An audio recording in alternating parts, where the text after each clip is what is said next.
EVM हटाओ देश बचाओ के नारों से गूंजी राजधानी दिल्ली। जी हां, इलेक्ट्रॉनिक वोटिंग मशीन ईवीएम के विरोध में बुधवार को जंतर मंतर पर भारत मुक्ति मोर्चा, बहुजन स्वाभिमान संघ, राष्ट्रीय किसान मोर्चा, बहुजन मुक्ति पार्टी समेत 23 संगठनों ने विशाल प्रदर्शन किया। प्रदर्शनकारी उत्तर प्रदेश, हरियाणा, पंजाब, दिल्ली, राजस्थान, बिहार समेत अन्य राज्यों से हाथों में ईवीएम हटाओ के बैनर लेकर जुटे थे। भारत मुक्ति मोर्चा के राष्ट्रीय अध्यक्ष वामन मेश्राम ने कहा कि चुनाव आयोग एडवांस तकनीक की दुहाई देकर ईवीएम हैक न होने की बात कहता है, लेकिन अमेरिका और यूरोप ने ईवीएम को स्वीकार क्यों नहीं किया है। देश में निष्पक्ष व पारदर्शी चुनाव संपन्न कराना है तो 2024 के लोकसभा चुनाव से पहले ईवीएम को खत्म करना होगा। सभी चुनाव बैलेट पेपर से होने चाहिए। देश में ईवीएम से कोई भी चुनाव मुक्त, निष्पक्ष व पारदर्शी नहीं हो सकता। इसे अच्छे ढंग से कराना चुनाव आयोग का काम है। आगे देखिए पूरी खबर। साथियों, आखिर ये भरोसा, ये विश्वास मोदी जी में और बीजेपी के नेताओं में कहां से आता है कि वो कहते हैं अब की बार 300 पार तो 300 पार आ जाती है, और इस बार कह रहे हैं अब की बार 400 पार। तो ये कहने का भरोसा उनमें आता कहां से है? ये कहने का भरोसा उनमें उस ईवीएम से आता है जिस ईवीएम को भारत इलेक्ट्रॉनिक्स लिमिटेड बनाती है, ECIL बनाती है, और उस कंपनी के 7 डायरेक्टर में से 4 डायरेक्टर बीजेपी के पदाधिकारी हैं। जो बीजेपी के 4 पदाधिकारी उस कंपनी के 7 में से 4 डायरेक्टर हैं, वो कंपनी ईवीएम बना रही है, और ईवीएम के अंदर उन्होंने रियल टाइम क्लॉक लगा के रखा हुआ है। और ये जो 4 टेक्निकल एक्सपर्ट कमेटी के सदस्य हैं, जो IIT के प्रोफेसर्स हैं, वो लोग जो इस सॉफ्टवेयर को बनाते हैं, जो माइक्रो कंट्रोलर चिप जिसके अंदर ये सॉफ्टवेयर की सारी सिस्टम लगाया जाता है, उसी के अंदर प्रोग्रामिंग करते वक्त ये प्रोग्राम फिक्स कर दिया जाता है कि फलानी तारीख को फला टाइम से फला टाइम के बीच जितनी भी वोट पड़ेंगी उसका 60% वोट वो बीजेपी को चला जाएगा। तो फिर आप जितनी मर्जी वोट बीजेपी को हराने के लिए देते रहिए। अगर वो कह रहे हैं अब की बार 400 पार, तो आपकी वोट की चोरी करके वो 400 पार चला जाएगा। लेकिन इस बार भारत के लोग, डॉक्टर बाबा साहब अम्बेडकर को मानने वाले लोग, डॉक्टर बाबा साहब अम्बेडकर की कुर्बानी को बेकार नहीं जाने देंगे, क्योंकि ये वोट का अधिकार इतने आसानी से नहीं मिला है। जब इस संविधान सभा के अंदर इस बात पे चर्चा शुरू हुई, अंग्रेज जानने वाले हैं, हमें अपनी सरकार चुननी है, वोट का अधिकार किसको मिलना चाहिए, तो संविधान सभा के ज्यादातर सदस्य वोट का अधिकार केवल ग्रेजुएट को, इनकम टैक्स पेई को और बड़े बड़े जमींदारों को देना चाहते थे। लेकिन डॉक्टर बाबा साहब अम्बेडकर जी ने सोचा, इस मनुस्मृति की वजह से जो धार्मिक बंदिश थी, हमारे लोगों को पढ़ने का अधिकार नहीं था, तो हमारे लोग ग्रेजुएट नहीं बन पाए। हमारे लोगों को व्यापार करने का अधिकार नहीं था, तो हमारे लोग व्यापारी नहीं बन पाए, तो इनकम टैक्स पेई भी नहीं बन पाए। हमारे लोगों को संपत्ति का अधिकार नहीं था, तो हमारे लोग जमींदार भी नहीं बन पाए। इसका मतलब ये लोग भारत के दलित, पिछड़े, आदिवासी को और महिलाओं को ये वोट का अधिकार नहीं देना चाहते। लेकिन डॉक्टर बाबा साहेब अम्बेडकर संविधान सभा के सामने अड़ गए, और इस बात को उन्होंने पूरे संविधान सभा को मानने के लिए मजबूर कर दिया कि भारत में रहने वाले सभी लोगों को, अमीर हो या गरीब हो, स्त्री हो या पुरुष हो, पढ़ा लिखा हो या अनपढ़ हो, सबको एक वोट का अधिकार मिलेगा। वन वोट वन वैल्यू, यानी आपका एक वोट होगा और सबकी वोट की कीमत बराबर होगी। लेकिन ये जो ईवीएम के माध्यम से हमारी वोट की चोरी हो रही है, इस तरीके से ये डॉक्टर बाबा साहब अम्बेडकर की कुर्बानी को बेकार करना चाहते हैं। इतनी आसानी से हमारे पढ़ने के रास्ते इतनी आसानी से नहीं खुले हैं।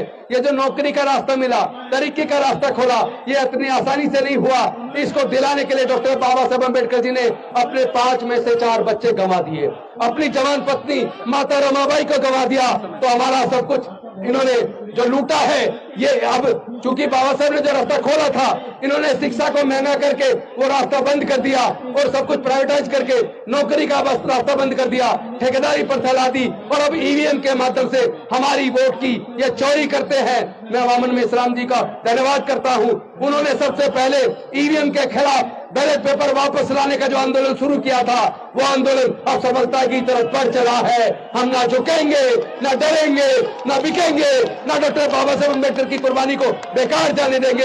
हर प्रकार की कुर्बानी देकर हम बैलेट पेपर वापस ला के रहेंगे। बहुत बहुत धन्यवाद। नमो बुद्धाय। जय भीम, जय भारत। बहुत बहुत धन्यवाद सर।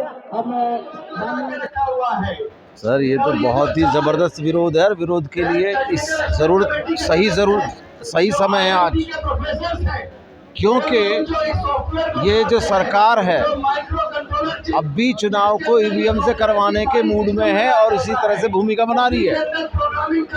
हाँ, तो ये हमारे लिए बहुत ही ख़तरनाक है, क्योंकि ये ऐसा उनका मुझे प्रतीत हो रहा है कि यदि अब की बार चुनाव ईवीएम से होगा तो उसके बाद चुनाव ख़त्म ही हो जाएंगे, ऐसा मान रहा है। बहुजन समाज के लिए कितना खतरनाक है ईवीएम से चुनाव होना? गरीबों के लिए तो सबसे खतरनाक है, क्योंकि उनको एक वोट का ही अधिकार था, जिससे दूर जीत दे करके वो अपने तरह की सरकार बनाते थे, लेकिन वो भी उन्हें छीन लिया तो अब उनके पास अधिकार ही नहीं रहा कोई। ये बहुत ही खतरनाक है आज के समय में। यदि देखा जाए तो पुराना इनका इतिहास रहा 10 साल का, उसमें ईवीएम से ही जीत करके आए हैं और ईवीएम जो फ्रॉड कर रही है उसको वो स्वीकार नहीं करे। सर, ये मेरा मानना है। आपको लगता है कि ये 2019 का चुनाव में गड़बड़ियाँ थीं? बिल्कुल सर, आप जो कह रहे हैं बिल्कुल सही है। गड़बड़ियाँ करके ही तो आए ये आज। और 2023 में जो हुआ, जो अभी लेटेस्ट हुआ था जो चुनाव, जो 3 राज्यों में हुआ, उसमें तो सरेआम पकड़ा गया सारा काम। इन्होंने 19 लाख की जो ईवीएम है वो चोरी करके कहाँ चली गई, इसके पास चुनाव आयोग को सवाल नहीं, जवाब नहीं है। इस तरह से बात है। मोदी भाजपा जो आज कह रहे हैं कि अब की बार 400 पार, वो किस आधार पर कह रहे हैं? सर, वो ईवीएम के आधार पे कह रहे हैं कि हम 400 पार करेंगे, नहीं उनके पास जनाधार तो कुछ भी नहीं है देखा जाए तो, क्योंकि जनाधार तो आपके पास है, आपके पास सारा वोट है। लेकिन वोट को करते क्या है, ये ईवीएम में चोरी करके और उसे वोट को डाइवर्ट कर देते हैं, इसलिए उनकी वोट बढ़ जाती है, हमारे लोगों को वोट जब बहुजन समाज का वोट ज़्यादा है, अधिक संख्यक हैं जी, तो फिर ये जो है ब्राह्मणवादी सरकारें क्यों बन रही हैं? इस पर कोई चिंतन है? बिल्कुल चिंतन है सर। ये एक तरह से ये हमारे साथ धोखा करके, जनता के साथ धोखा करके ये अभी तक 10 साल जीतते आए हैं।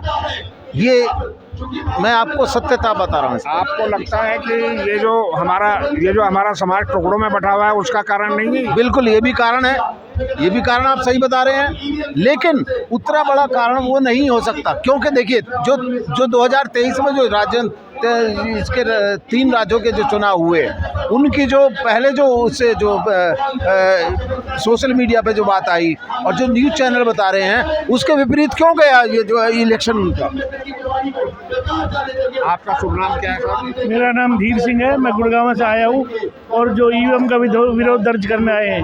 वामन इस्लाम के आह्वान पर आज समस्त जो कार्यकर्ता है वहाँ से के और भारत मुक्ति मोर्चा के तथा जो वकीलों के, सुप्रीम कोर्ट के वकीलों की जो पूरा जो उनका जो समूह है वो आया हुआ है और हम पुरजोर इसका विरोध करते हैं। आज जो यहाँ लाखों लोग इकट्ठा हो रहे हैं, आपको उम्मीद लगती है कि इससे रिजल्ट पॉजिटिव आएगा? निसंदेह लोगों में जागरूकता आ रही है और हम इस ईवीएम का पुरजोर विरोध करते हैं और ये विरोध अभी हमारा घेराव चुनाव आयोग पर है और जैसे ही वहाँ पे चुनाव आयोग पे हम जाएंगे तो वहाँ हमारा शक्ति प्रदर्शन होगा एक हिसाब से और इस ईवीएम को हम ठोकर मार के इस बार चुनाव से बाहर कर देंगे। दूसरा ये है कि जो आज संविधान है, जिसकी रक्षा का बाहर जो है जो दायित्व है, वो न्यायपालिका पे भी है, तो न्यायपालिका चुप क्यों है? देखो, न्यायपालिका का जो चुप्पी है वो बहुत खतरनाक है।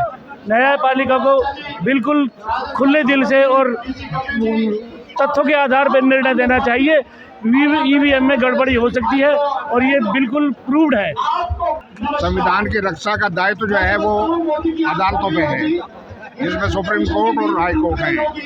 इस देश के 25 जो है हाई कोर्ट और एक सुप्रीम कोर्ट, वो क्यों चुप बैठे हैं? क्या ये इन न्यायाधीशों को दिखाई नहीं दे रहा है? ये देश का दुर्भाग्य कह सकते हैं आप कि जो वकीलों से जो प्रमोशन होती है सुप्रीम कोर्ट के वकीलों की और हाई कोर्ट के वकीलों की, वो एक कॉलेजियम सिस्टम के माध्यम से होती है। अगर हमारे बहुजन समाज के लोग भी अगर जज बनेंगे और उसमें ओपन प्रतियोगिता होगी तो बहुत सारे हमारे अधिवक्तागण हैं जो सुप्रीम कोर्ट के वकील और हाई कोर्ट के वकील सेलेक्ट हो सकते हैं। लेकिन आज ही का सुप्रीम कोर्ट का फैसला है जो रिपोर्ट हुआ है, उसमें SC/ST एक्ट पे जो है गवई साहब के बेंच का फैसला है, तो फिर आप कैसे उम्मीद करते हैं? गवई तो अम्बेडकरवादी आदमी है। देखो, इस बारे में मेरे को ज़्यादा मालूम नहीं है क्योंकि मैंने अभी ये पढ़ा नहीं है। मैं क्षमा चाहूँगा कि इससे टिप्पणी करने से। आज देखिए पाखंडवाद का इन्होंने बोलबाला कर दिया। जो देश का झंडा लेकर के खड़ा है इस देश का विदेशी है। आज उनके घरों पर एक भगवा कलर का एक पाखंडवाद फैला रहा है और मेरा एक व्यक्ति झंडा लेकर के चल रहा है। ये हमारी पहचान है जीवन का। ये देखिए बौद्ध की पहचान, ये देखिए चक्र का, इसको देखिए 22 प्रतिज्ञा को, ये शिक्षा की विज्ञान की निशानी है। इसमें हम लोगों को ऐसे समाज को 2 वोट का अधिकार चाहिए, एसटी को 2 वोट का अधिकार चाहिए, मुस्लिम समाज को वोट का अधिकार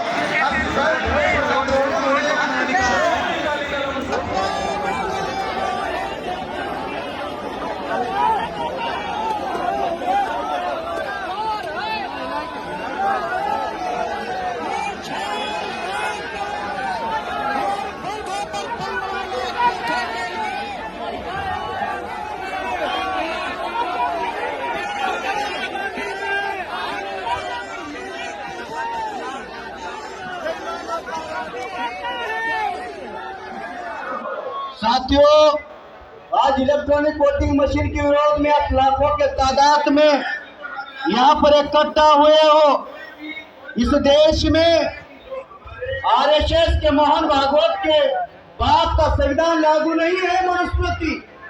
इस देश में हमारे बाप ने जो डॉक्टर बाबा साहब अम्बेडकर ने संविधान दिया है वो संविधान लागू है। 144 लागू किया दिल्ली पुलिस ने, और अंग्रेजों का ये एक्ट है कि इंडियन पिनल कोड है, संविधान के 19 आर्टिकल ने उसको नल एंड वॉइड किया है। संविधान का 19 आर्टिकल चलेगा, अंग्रेजों का कानून नहीं चलेगा। अरे ब्राह्मणों का कानून हम चलने नहीं दे रहे हैं, क्या अंग्रेजों का कानून चलने देंगे? डॉक्टर बाबा साहब अम्बेडकर ने संविधान में 326 आर्टिकल के तहत जनता को 1 मैन 1 वोट 1 वैल्यू दिया है। लेकिन आज इलेक्ट्रॉनिक वोटिंग मशीन के माध्यम से जनता का वोट उसके लोकसभा से, उसके विधानसभा से, उसके बूथ से चूरा किया जा रहा है। साथियों, अगर किसी नागरिक का वोट उसके बूथ से, उसके लोकसभा से, विधानसभा से अगर जीरो होता है तो उसकी वैल्यू जीरो है। आज मोहम्मद इस्लाम साहब को आरएसएस रोकने क्यों चाहती है? आरएसएस का 7 दिन का हुआ और उसके में एक ही बात चर्चा में आई, वामन मिश्राम और वामसाब को कैसे रोका जाए। वामन मिश्राम और वामसाब को कैसे रोका जाए? वामन मिश्राम साहब आज के तारीख में संगठन नहीं चला रहे हैं बल्कि आंदोलन चला रहे हैं। दुश्मन जो है आरएसएस बीजेपी जो है वो आंदोलन से डर रही है। वामन मिश्राम साहब को इसलिए रोकना चाहते हैं क्योंकि वामन मिश्राम साहब ने उनके नीतिगत मामलों के विरोध में राष्ट्रव्यापी आंदोलन खड़ा किया। उन्होंने 13 पॉइंट रोस्टर लाया था, मिश्राम साहब ने भारत बंद किया, उनको कानून पीछे लेना पड़ा। उन्होंने एनआरसी सीए लाया था, मिश्राम साहब ने भारत बंद किया, उनको कानून पीछे लेना पड़ा। वामन मिश्राम साहब को रोहतक में रोका, आरएसएस के लोगों ने पर्चा निकाला। आबे गदेव की औलाद हो, तुम्हारे पास में हथियार है, हमने हथियार म्यान किए हैं, हथियार म्यान किए हैं। इसका अर्थ ये नहीं है कि हथियार चलाना भूल गए हैं। अभी भी वो खून दौड़ रहा है। भीमा कोरेगांव का 500 लोगों का इतिहास पता है, याद रखना। मिश्राम साहब के बाल को भी अगर धक्का लगता है उसको तो नहीं छोड़ेंगे, लेकिन उसके जाति को भी नहीं छोड़ेंगे। वामन मेश्राम साहब को रोकने का प्रयास किया। वामन मेश्राम साहब ने आरएसएस के हेडक्वार्टर को घेरा। आरएसएस के लोग ताला लगाकर हेडक्वार्टर से भाग गए। साथियों, आज संविधान बचाना है, लोकतंत्र बचाना है, इस देश को बचाना है। ये केवल इलेक्ट्रॉनिक वोटिंग मशीन के विरोध की लड़ाई नहीं है, ये राजपाट की भी लड़ाई है, ये सत्ता के लिए संघर्ष की भी लड़ाई है। आज उनकी सरकार है, इसलिए वो हमें रोकना चाहती है। कल हमारी सरकार बहुजनों की सरकार बनेगी तो बहुजनों की मुक्ति का आंदोलन भी खड़ा हो जाए। इसलिए साथियों, इलेक्ट्रॉनिक वोटिंग मशीन के विरोध की जो लड़ाई है, जो राजपाट की भी लड़ाई है, हमें वो रोकना चाहते हैं। बाबा साहब अम्बेडकर ने कहा था, जो अपने घरों की जो फीलिंग को, इस देश का हुक्मरान बनना है, शासक बनना है, लेकिन शासक बनने के लिए इलेक्ट्रॉनिक वोटिंग मशीन अवरोध है। इस अवरोध को पहले छाटना होगा, तभी ना हम शासक बनेंगे, तभी ना हम हमारे समस्या का समाधान करेंगे। इसलिए साथियों, ईवीएम मशीन के विरोध में अगली भी रणनीति माननीय वामन मेश्राम साहब बताएंगे, उस रणनीति पर हम काम करेंगे। मेरी बात आप लोगों ने ध्यान से सुनी। धन्यवाद।